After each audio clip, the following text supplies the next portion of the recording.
بسم اللہ الرحمن الرحیم۔ السلام علیکم۔ سٹوری لائن میں آپ کو خوش آمدید کہتے ہیں۔ دوستو، آج ہماری گفتگو شروع کرنے سے پہلے میں آپ کو کچھ ویڈیو کلپس دکھانا چاہتا ہوں۔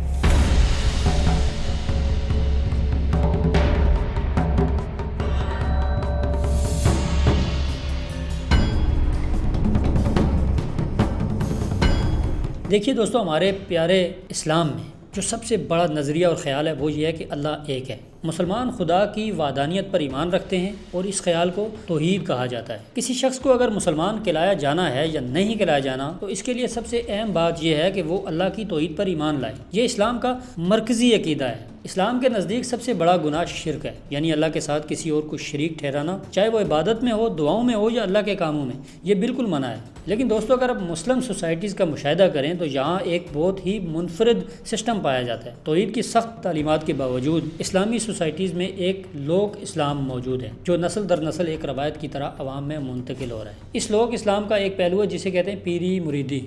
جی ہاں، اس رشتے میں ایک شخص ہوتا ہے جسے پیر کہا جاتا ہے۔ لوگ گمان کرتے ہیں کہ اس شخص کے پاس حکمت ہے، اللہ کی رضا ہے، کچھ کرامات ہیں اور اپنی نیکیوں کی وجہ سے اس شخص کی دعاؤں میں اتنی طاقت ہے کہ وہ براہ راست اللہ سے بات کرتا ہے اور اللہ اس کی بات کرتا ہے۔ اور دوسرا مرید ہوتا ہے۔ وہ مرید وہ شخص ہوتا ہے جو اس پیر کے پاس اس کا فیض لینے کے لیے جاتا ہے، اس کے پاس اپنی آس لے کر جاتا ہے، اس سے اپنی جانب سے دعائیں کرواتا ہے اور اس پیر کی شخصیت کے ذریعے روحانی سکون حاصل کرنے کی کوشش کرتا ہے۔ لہٰذا لوگ اکثر اللہ سے براہ راست مانگنے کے بجائے ان پیروں کے مزارات پر جاتے ہیں، ان کے آستانوں پر جا کر حاضری دیتے ہیں، دعائیں کرواتے ہیں تاکہ ان کی خواہشات پوری ہو جائیں۔ پاکستان میں بھی یہ پیری مریدی کا کلچر بہت ہی عام ہے۔ لیکن سوال یہ ہے ناظرین کہ یہ آخر آیا کہاں سے، شروع کیسے ہوا؟ کیا اس کا کلاسیکل صوفی ازم سے کوئی تعلق ہے؟ اور اگر ہے تو یہ صوفی ازم کیسے پھیلا؟ پاکستان کے سوشل فیبرک میں پیر کے پاس اتنی طاقت کہاں سے آئی؟ اتنا اثر و رسوخ کیسے آیا؟ اس پیری مریدی کا جو فیوڈلزم سے کیا تعلق ہے؟ پیری مریدی، یہ مزارات پر حاضری دینا، ان کی پاکستان کے سوشل سسٹم میں کیا حیثیت ہے؟ یہ وہ تمام سوالات ہیں جن کے آج میں آپ کو جواب دوں گا، اور اس جواب میں میری مدد کریں گے کے عزیز، جن کی ایک کتاب ہے اس کے اوپر، ڈیٹیل میں آپ پڑھ بھی سکتے ہیں، جو گوگل پہ موجود ہے۔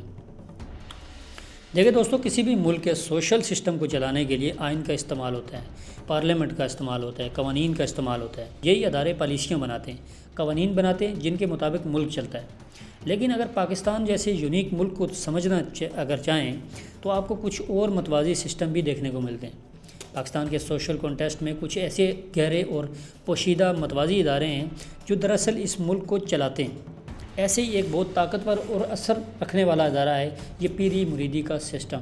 دیکھو، ایک پیر اور مرید کے درمیان جو روحانی تعلق ہوتا ہے، جہاں پیر ایک روحانی رہنما ہوتا ہے اور مرید اس کا پیروکار، دکھنے میں تو یہ ایک صرف روحانی تعلق لگتا ہے، لیکن صرف عبادت اور عقیدت تک محدود نہیں ہے، بلکہ یہی تعلق پاکستان کی سوسائٹی، معیشت اور سیاست کو کنٹرول کرتا ہے۔ اور جب تک ہم اسے ڈیکوڈ نہیں کریں گے، ہم کبھی بھی پاکستان کے معاشرے کو سمجھ نہیں پائیں گے۔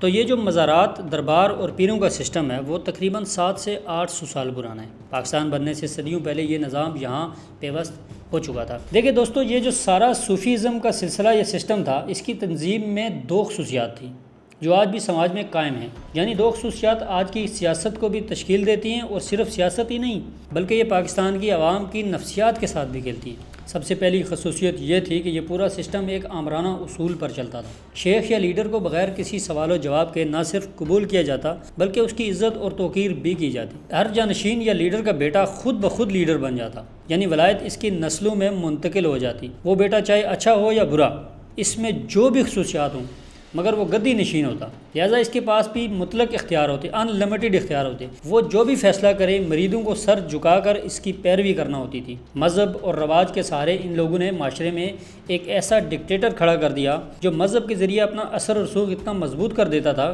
کہ کوئی اسے سوال نہیں کر سکتا تھا۔ یاد رکھیں دوستوں کہ جب طاقت اور مذہب ملتے ہیں تو پھر وہ خطرناک سسٹم بن جاتا ہے۔ اب اس میں دوسری خصوصیت یہ تھی کہ قبروں کے اوپر مزار بنانے کا ایسا کلٹ پیدا ہوا جو آج تک ختم نہیں ہوا۔ ولی چاہے زندہ ہو یا فوت، اس کی برکتیں اور کرامات ہمیشہ قائم رہتی ہیں۔ یہ کرامات عام اور کم تعلیم یافتہ لوگ آہستہ آہستہ معجزات میں تبدیل کر دیتے ہیں، اور انہی معجزات کی توقع، امید اور توقع پورا ہونے کی مراد میں بیچارے عام لوگ ان مزارات پر حاضری دیتے ہیں، وہاں جا کر دعائیں کرتے ہیں تاکہ وہ ولی اللہ دربار میں ان کے حق میں سفارش کر سکیں۔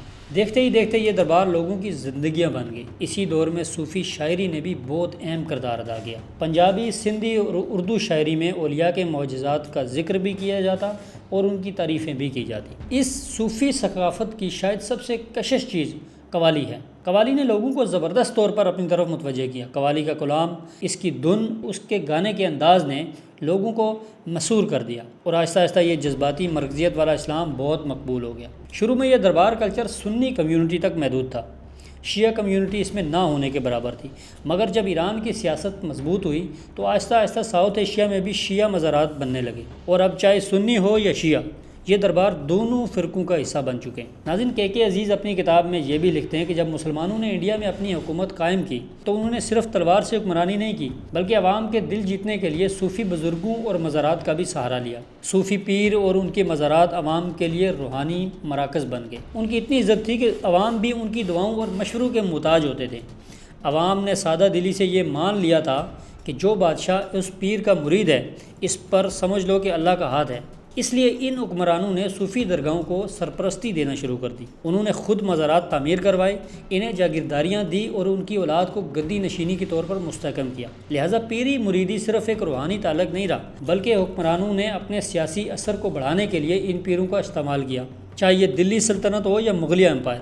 دونوں نے مزارات کا سہارا لیا تاکہ عوام کو اپنے ساتھ رکھ سکیں، کیونکہ انہوں نے جان لیا تھا کہ عوام کو قابو میں رکھنے کے لیے مذہب سے مؤثر ہتھیار کوئی نہیں ہو سکتا۔ پھر جب مسلمانوں کی شکست ہوئی اور یہاں برطانوی آئے تو انہوں نے بھی بہت تیزی سے یہ بات سمجھ لی کہ عوام کو کنٹرول کرنے کے لیے ان درباروں اور پیروں کو اپنے ساتھ ملانا بہت ضروری ہے۔ لہٰذا ان گوروں نے ان پیروں اور صوفیوں کو عزت دینی شروع کی۔ جب یہ پیر کسی گورے کمشنر کے آفس میں جاتے تو انہیں بہت عزت سے بٹھایا جاتا، انہیں شاباشی کے سرٹیفکیٹ دیے جاتے، ان کی خدمات کے بدلے انہیں سونا چاندی دی جاتی، مہنگے لباس تحفے میں دیے جاتے، بلکہ انہیں لائسنسڈ ہتھیار بھی دیے جاتے۔ اگر کبھی ان پر کوئی مقدمہ آتا تو انہیں عدالت میں جانے کی ضرورت بھی محسوس نہیں ہوتی تھی، عدالتیں خود ہی ان کے خلاف مقدمہ ختم کر دیتی تھیں۔ یہ سب کچھ صرف اس لیے تھا تاکہ پیر اپنا اثر و رسوخ استعمال کرتے ہوئے عوام کو برطانوی حکومت کے لیے وفادار رکھ سکیں۔ ناظرین، برطانوی دور میں یہ پورا متوازی نظام مزید مضبوط ہوا اور اس کی مضبوطی آج تک برقرار ہے۔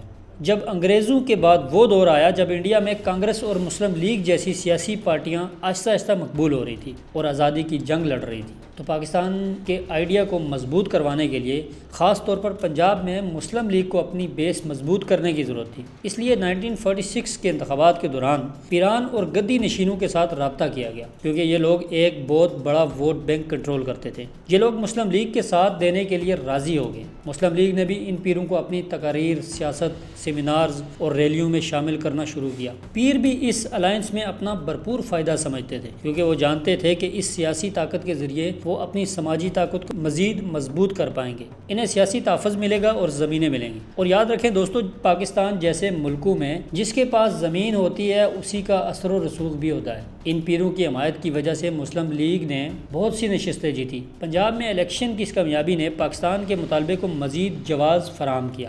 دوسری طرف ان پیروں نے اس کامیابی کو اپنے اثر و رسوخ کو بڑھانے کے لیے بھی استعمال کیا۔ سیاسی لوگوں کے درمیان یہ پیر اور ان کے خاندان اب صرف مذہبی رہنما کے طور پر نہیں دیکھے جاتے تھے، بلکہ وہ ایک سیاسی سٹیک ہولڈر بھی بن گئے۔ زمین، مقامی انتظامیہ، عدلیہ اور انتخابات کے معاملے میں مکمل طور پر ملوث ہونے لگے، اور اس سب کا سب سے منفی اثر یہ ہوا کہ ووٹ سیاست کے بجائے جماعتی کمیونلزم میں تبدیل ہو گیا۔ مذہبی جذبات کا استحصال کیا جانے لگا، اور جو امید تھی کہ پاکستان ایک جدید سیکولر ریاست بنے گا، وہ امید موت کے گھاٹ اتار دی گئی۔ 1947 میں جب پاکستان بنا تو یہ محسوس ہوا کہ پیروں نے پاکستان کو اپنی جاگیر سمجھ لیا تھا۔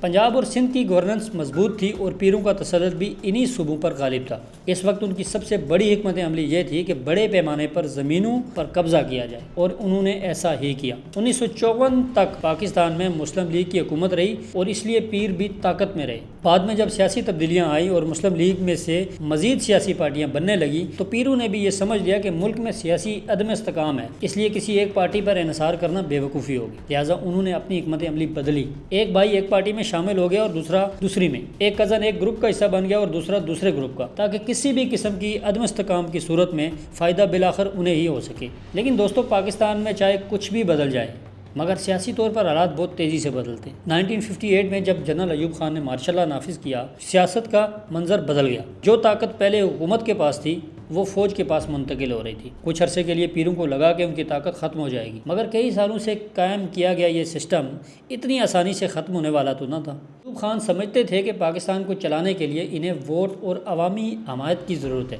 جو کہ ہر لیڈر کو ہوتی ہے۔ فوج کے پاس ایک انتہائی مؤثر ہینڈ بک تھی۔ وہ جانتے تھے کہ عوام کو اپنے ساتھ ملانے کے لیے انہیں پیروں کا سہارا لینا ہوگا، اور وہ جانتے تھے کہ گاؤں گاؤں میں جو ان ایجوکیٹڈ مرید وہی کریں گے جو ان کے پیر صاحب کہیں گے۔ اور جیسا کہ میں نے ویڈیو کی ابتدا میں بتایا تھا کہ جتنا بڑا انسان ہوگا وہ کسی نہ کسی کا مرید لازمی ہوگا۔ پھر سونے پر سہاگا یہ ہوا کہ جنرل ایوب خان خود پیر دیول شریف کے مرید نکلے۔ بس پھر کیا تھا، فوج اور پیران کے درمیان ایک ایسا نیا الائنس بنا۔ پیروں نے اپنی اولاد کی شادیاں فوجی خاندانوں میں کروانی شروع کر دی اور اپنے رشتے مضبوط کرتے گئے۔ بدلے میں انہیں سیکیورٹی اور زمین ملی۔ انہیں اور کیا چاہیے تھا؟ یہ پیر نہ صرف فوجی اتحاد کا حصہ بن گئے بلکہ سیاستدانوں اور فوج کے درمیان ایک پل کا کردار بھی ادا کرنے لگے۔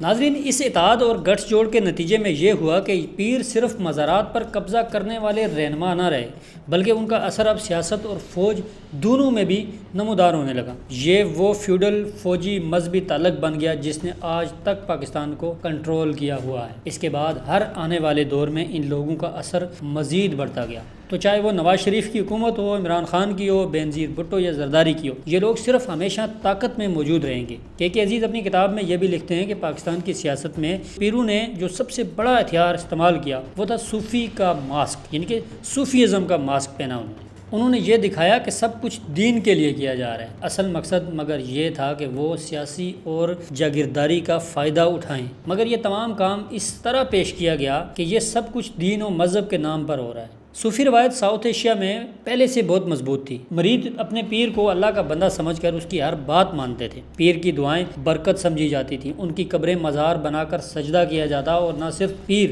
بلکہ اس کا پورا خاندان ایک مخصوص مقام و حیثیت کا حامل سمجھا جاتا۔ دوستو، یہ صرف ایک روحانی تعلق نہیں رہا بلکہ ایک نفسیاتی گرفت ہے پاکستان کے لوگوں پر، جہاں انہیں لگتا ہے کہ پیر نہ صرف دین میں بلکہ دنیا میں بھی ان کی حفاظت کرے گا۔ پیروں نے اسی سوچ کا بھرپور فائدہ اٹھایا اور اپنے آپ کو صوفی نشان سے چھپا لیا، یعنی کہ صوفیزم کے پیچھے چھپا لیا۔ یعنی عوام کو یہ دکھایا گیا کہ یہ صرف اللہ کے بندے ہیں، لوگوں کے مسائل سنتے ہیں، ان کے لیے دعائیں کرتے ہیں، اور جبکہ حقیقت میں وہ ایک فیوڈل لارڈ ہوتے ہیں۔ کے عزیز لکھتے ہیں کہ پیر دراصل ایک پولیٹیکل بروکر تھا جو مذہب کا لباس پہن کر ہمارے درمیان میں رہا، اور جب کوئی سیاست میں مذہب کا نقاب پہن لے تو اسے پہچاننا آسان نہیں ہوتا اور اس کے خلاف بغاوت کرنا بھی آسان نہیں ہوتا۔ لیکن دوستو، کبھی آپ نے سوچا کہ یہ پیری مریدی کا سسٹم کیسے اتنا طاقتور ہو گیا، کتنا مضبوط ہو گیا کہ اس کے خلاف آج تک کوئی مضبوط تحریک کھڑی نہیں ہو سکی؟ اس کی کچھ بہت مضبوط وجوہات جن پر ہم ایک ایک کر کے بات کریں گے۔ سب سے پہلی وجہ ہے تقلید، یعنی کہ کسی کو ماننا۔ پاکستان میں یہاں پہ اندھی تقلید کی جاتی ہے۔ یہاں آپ صرف مذہب کا نام لے لیں، اس کے بعد کوئی ریشنلٹی، کوئی سوچ، کوئی انٹلیکچوئل قدر کی بات نہیں مانی جاتی۔ لوگ قرآن مجید کو عربی میں پڑھتے ہیں تو ہیں، مگر اس کے معنی سمجھنے کی کوشش بھی نہیں کرتے۔ جہاں کہیں سے بات سن لیتے ہیں، جیسا ہے ویسا ماننا شروع کر دیتے ہیں۔ اس لیے ان لوگوں میں کبھی جرت نہیں ہوتی کہ در حقیقت جرت کیا ہے۔ ان لوگوں کے پاس عقل ہی نہیں ہوتی کہ وہ اپنے پیر سے سوال کر سکیں۔ پیر ناقابل تنقید طاقت کا حامل ہوتا ہے۔ اندھی تقلید کا یہ کلچر مرید کو منحصر بناتا ہے اور پیر کو طاقتور۔ دوسری سب سے بڑی وجہ کرپٹڈ صوفیزم۔ دراصل صوفیزم ایک روحانی عمل تھا جس کا مقصد تھا کہ اپنے اندر خود غرضی، ہوس اور مادی لالچ کو ختم کرنا اور صرف اللہ کا پیغام لوگوں تک پہنچانا۔ مگر پاکستان اور انڈیا میں یہ صوفیزم آہستہ آہستہ کرپٹ ہو گیا۔ ان صوفیوں اور پیروں نے مذہب کو اپنی آمدنی کا ذریعہ بنا لیا۔ اور تیسری سب سے بڑی وجہ، سب سے خطرناک مہلک وجہ، خانقاہ کا ادارہ۔ پرانے زمانے میں خانقاہ ایک ایسے ادارے تھے جہاں مذہبی موضوعات پر مباحثے ہوتے تھے۔ صوفی اور عام لوگ بیٹھ کر اہم موضوعات پر گفتگو کرتے، عوام کو علم دیتے۔ لیکن آہستہ آہستہ یہ خانقاہیں پیسہ کمانے کے ادارے میں بدل گئی، جہاں لوگ آتے تھے، پیر کے قدم چومتے، انہیں پیسے دیتے، ان سے دعائیں کرواتے۔ ان کا اثر یہ ہوا کہ مذہبی تعلیمات کی جو معیار تھا وہ آہستہ آہستہ ختم ہو گیا اور مریدوں کی تعداد بڑھتی گئی۔ جن کا کام پیر کی چاپلوسی کرنا تھا، ایسے لوگ شامل ہو گئے۔ ایک اور وجہ ہے مزارات کے وجود کا۔ مانگیں، چادریں، پھول اور نظر و نیاز کا سلسلہ یہاں سے شروع ہوا۔ لوگ براہ راست اللہ کے ساتھ اپنا کنیکشن بنانے کے بجائے ان مزارات کے ذریعے اپنی خواہشات کی تکمیل کی امید رکھتے ہیں۔ یہ مزارات پھر سیاسی اور مالی سرمایہ کاروں میں تبدیل ہو جاتے ہیں۔ پاکستان میں ہر مزار کے ساتھ ایک ایسا خاندان موجود ہوتا ہے جو اس کا کیئر ٹیکر ہوتا ہے، اور یہ خاندان اپنی آنے والی نسلوں کے لیے اس دربار کی آمدنی اور اثر و رسوخ کا ذریعہ بنتا ہے۔ ان مزارات پر ہر سال عرس ہوتے ہیں۔ ناظرین، عرس وہ تقریب ہے جو مرنے کے دن کو منانے کے لیے ہوتی ہے، یعنی جب اس پیر کی برسی آتی ہے تو ایک تقریب منعقد کی جاتی ہے جسے دور دور سے لوگ اس میں وزٹ کرنے کے لیے آتے ہیں۔ وہ مانگتے ہیں، چندہ دیتے ہیں، اور دیکھتے ہی دیکھتے ایک پیر سماجی اور سیاسی شخصیت بن جاتا ہے، چاہے وہ زندہ ہو یا پھر مر چکا ہو۔ اس پیری مریدی کے سسٹم نے جو سب سے بڑا اثر ڈالا ہے وہ پاکستان کے لوگوں کی نفسیات پر ہے۔ اپنے ہاتھوں میں اپنی تقدیر رکھنے کے بجائے وہ اپنی تقدیر کو ہاتھوں کی لکیروں یا پیروں کے حوالے کر دیتے ہیں۔ گھریلو مسئلہ ہو، پیر حل کرے گا، صحت کا مسئلہ ہو، پیر حل کرے گا، محبت کا مسئلہ ہو، پیر صاحب حل کریں گے۔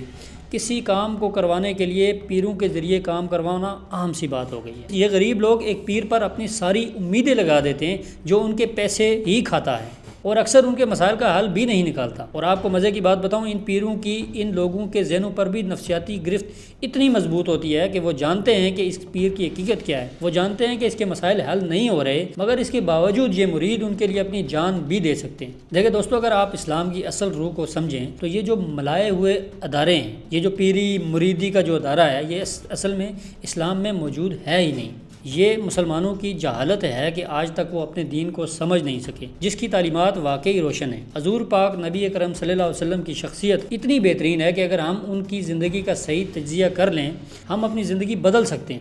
لیکن دوستو، ایسا کرنے کے لیے ہمیں واقعی سوچنا پڑے گا، ہمیں سوچنا ہوگا، دوبارہ ترتیب دینا ہوگا، از سر نو جوڑنا ہوگا، مطالعہ اور قومی فکری احتساب کرنا ہوگا، ورنہ یہ پیر انہی درباروں کے ذریعے عوام کو بیوقوف بناتے رہیں گے۔